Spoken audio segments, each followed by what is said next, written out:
Welcome to another episode of Leadership Talks by Advertising Vietnam and Precious Communications. I'm your host, Lars Födisch, and today we will look into navigating channels and platforms in the digital era. So that means in this new dynamic time, customers they are navigating so many different channels and platforms. So how can brands catch up, get ahead, and leverage that for measurable results and brand performance? And we are unpacking that with a special guest today. It's Casey from AppsFlyer. Thank you. Pleasure is mine.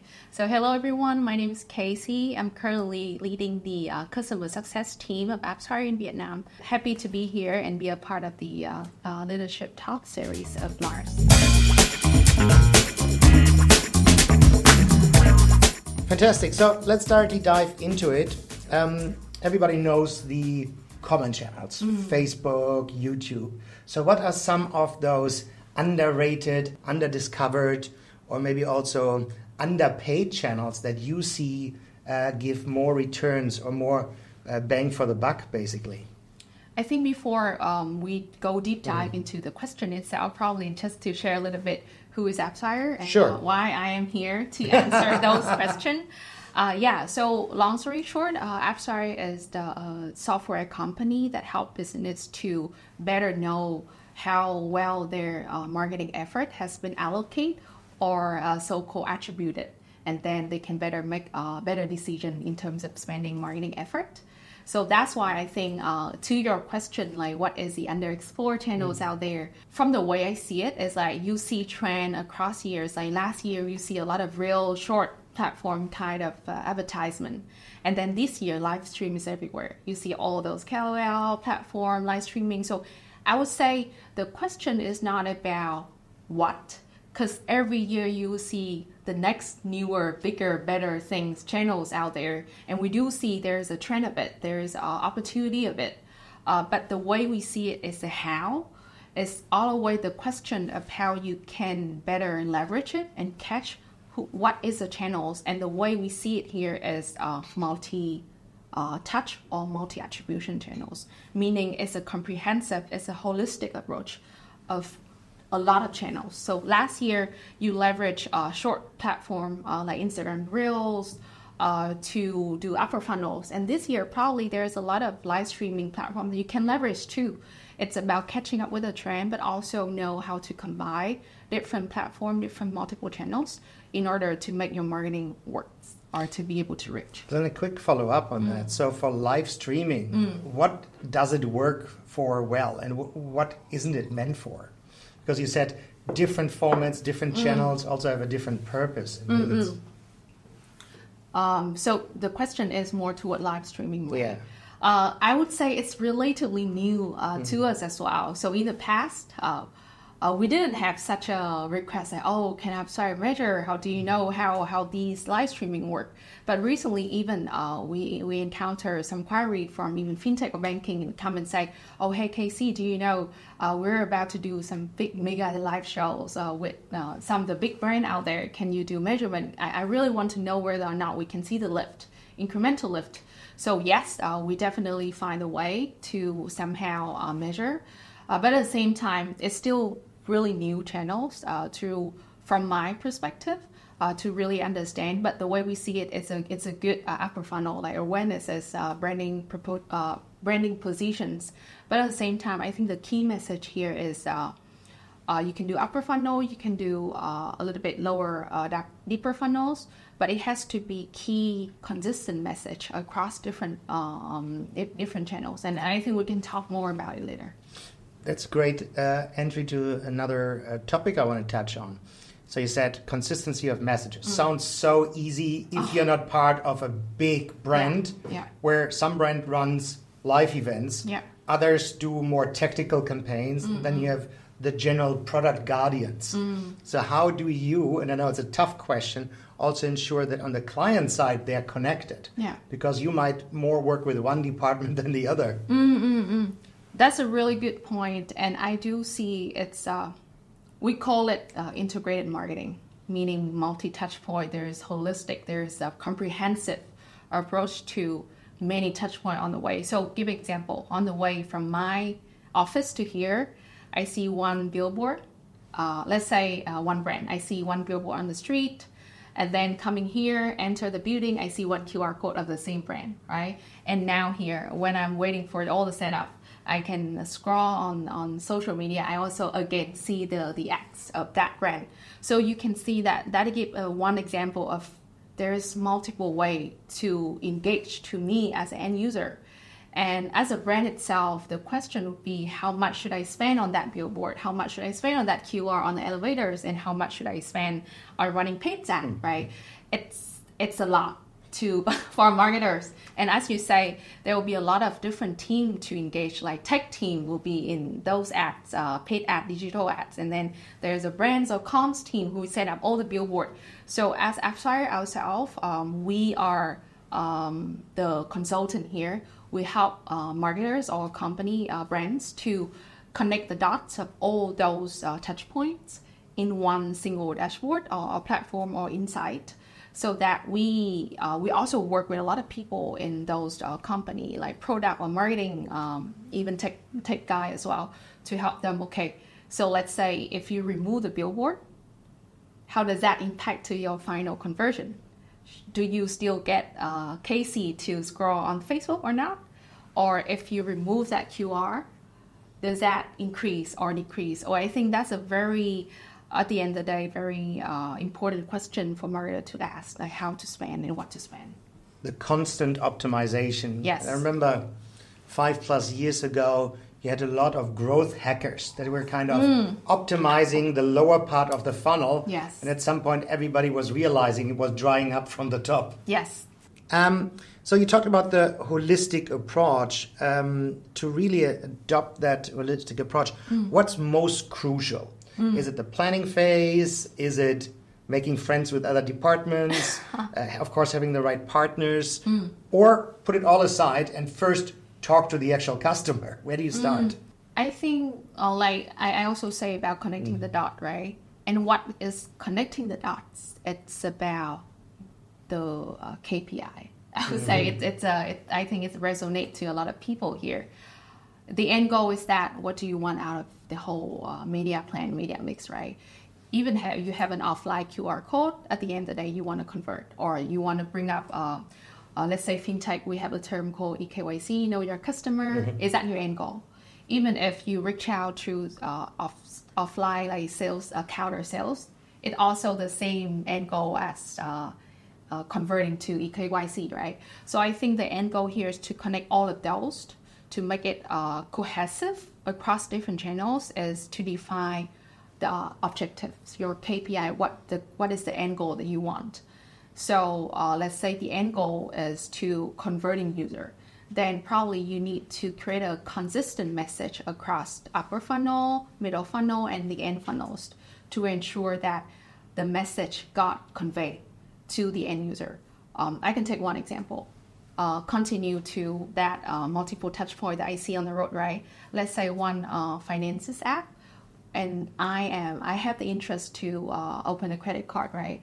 So the billboard will tell you, oh, we have a promotional on this International Women's Day. Casey, come in and convert, stuff like that. A little bit weird message. I don't think they will write that way. But so QR code also have that QR of the bank saying that, oh, if you sign up today, there will be promotional, right? So you see there is a consistent campaign strategy message telling me to open a credit card. And then when I scroll on the paid ads, that will be even better if the ads can also transfer the same message that open credit card today or tomorrow. And then even go deeper funnel that directly convert you is, let's say you run a lead gen, like generating leads, and then sales agent pick up the phone and call to Casey, oh, I see your contact, do you want to come to the bank? So I think it's a very cohesive journey of one user to convert you from awareness and then to that actions. And everything just focus on one KPI, one goal. At a time. Yes. Reality often looks very different, right? You have competing interests of competing departments. Everybody wants what you described, but it's very hard to get there. From your experience, especially in Vietnam, what kind of organizations or maybe industries do you think are a little bit ahead of the curve compared to others?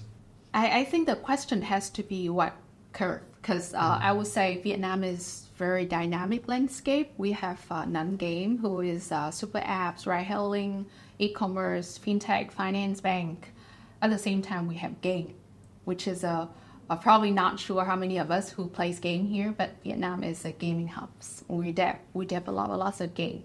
So I would say in terms of fast pacing, changing, game is leading. They have a lot of, they knows a lot tech. They have a lot of tactics. They wins in day or two.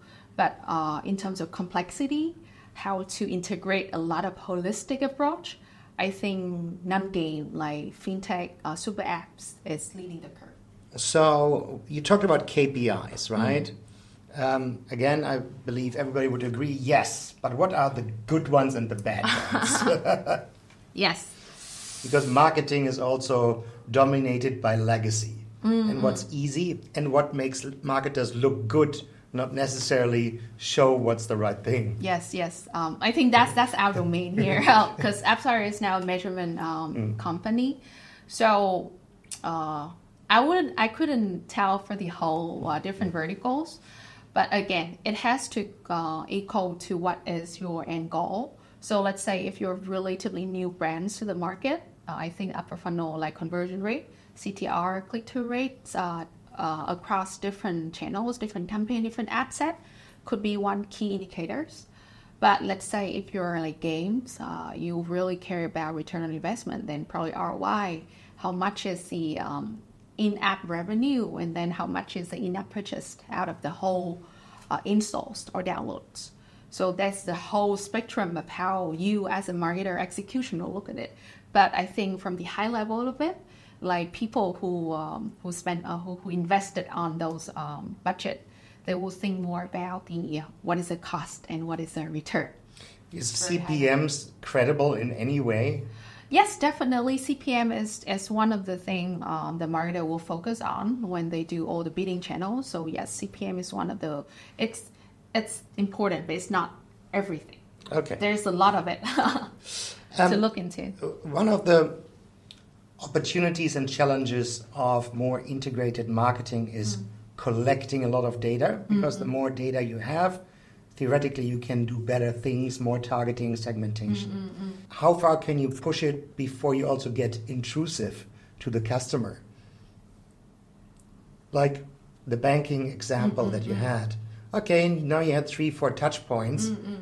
If you're just going for a restaurant or you go to the gym, nothing to do with a purchase decision, and it keeps popping up again and again and again. First, why do they know you're there? And it just gets too much. Yes, I think there has to be a fine line, right? There has to be a fine balance there.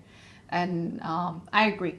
So that's why you need to really measure and see the whole journey with analytics tools in order for you to see a whole landscape and understand what is the best frequency. Because I understand from a point of view, it could get annoying. I have to say, as an end user myself, sometimes when I see a lot of ads, it gets triggers. So that's the whole thing. You need to see the whole pictures and then decide what is next. What is the next best move to a specific segmentation of the audience. And at the same time, I think one good thing that we're currently invested into is to understand and design better creative, because that will help as well to speak the language that the end user is looking into. How can you go from post-mortem after a campaign? Traditionally, measurement is after a campaign. I know what worked, what didn't work. So then it's the next cycle. Can technology help us to go from post-mortem to prediction and know what to do before I did it wrong? Yes, that's a really, really, really good question, and not just you, but we also received the same inquiry from multiple advertisers, especially in this macroeconomy downturns where people want to forecast and better forecast. They don't want to spend $1 and then not sure whether or not they get $2. So yes, that's the answer that we have as AI, and I know everyone talks about AI. We just talk about it, we actually do it. So currently, AppsFlyer invested in a lot in AI-powered tools to help you forecast your performance growth. So let's say recently we acquired a company named Ulu. So Ulu is an actionable insight company that help you to predict the next step, like also using AI machine learning to help you know what was wrong and how to fix it without having all the marketer look into thousands or millions of data points to know where it could be wrong, how they should change this campaign or creative and stuff like that. So yes, forecasting, predictive modeling is something that we invested in, and you can see in different metrics that it's not just past historical data, but also like predictive 7 days or 30 days, stuff like that. So marketer can navigate better in the uncertain futures of Excellent. Yes. Look a little bit on a bigger picture about future-proofing marketing strategies and how marketers stay relevant, right? We talked about AI briefly, there's VR, there are other cutting-edge technologies. From your expertise, from your viewpoint as a tech provider, but also working with so many brands, what are some of the key elements in technology that marketers need to be aware of? That's a really huge question, and I think let's just accept that this digital landscape will continue to evolve. Last year and this year is totally different, like what we said earlier. So AI, machine learning, AR, VR, they are all huge, big concepts. And earlier we were talking about how AI can transform analytics insight. And actually, I can already see how these technology can help transform execution, like generated contents or helping with sending message or automate message, all the CRM, because I do see and our team did help some of the client to how to measure all the chatbot. Like one example, you don't need to have one sales agent or service agent to stand by and answer all those basic questions, and they know how to design the user journey using chatbot. And even recently, AppsFlyer also released a creative benchmark with the TikTok team and what we find out is that user-generated content actually was one of the top performing ads, user-generated content, where instead of you see a very properly designed, well-made ads, it's actually real people doing testimonial, like, oh, let's play this game. I see I can up level in 1 or 2 days. So we call it real user-generated content actually convert really good. And so we see that how technologies can really help and transform us in different way of doing things, not just seeing and measuring and analyzing, but also in all the action, like on a daily basis execution. Well, let's look at it from another point of view, right? So if I control the content and the channel, or it's already in my measurement funnel as well. If my users generate content, but they're not on my tracking list or part of my measurement framework, at what point am I able to leverage that? Because it might just happen. And I wasn't part of that journey until, what's happening there? And I discover it. I think what I can think of is actually what we're saying about all these content. In advertising, we call it creatives, and whenever we go to market a new geography, there will be a lot of things that you are not aware of. So you have to one step at a time, right? So usually, let's say in the gaming industry, we have some tool called creative optimizations, where we can give you. So let's say you are based in one of the EU country, right? And your preference is very different from mine. I am an advertiser. I run ads to you. But let's say your preference is different. I don't know what you like. Let's say you're interested in car racing games. I run both backgrounds in blue and in red just to target you as an end user, right? Because I don't know what is your preference. because it's a new market to me. I run all the types of colors and background so that I'll see how it hooked. And then with using our creative analysis, you can actually see what help transform or convert better. Because we also have the technologies AI tool to pick up the elements and to see the pattern and trend to help you indicate with this go-to-market, what would be the best strategy, media mix, creative pattern and design, so that you can leverage it and turn it into action. So once you know what is a winning creative set look like, then you will have all this winning creative set is good GTM plan for this, let's say, Germany markets. But there is another creative set is a winning for, I would say, US. And another one is good for Southeast Asia.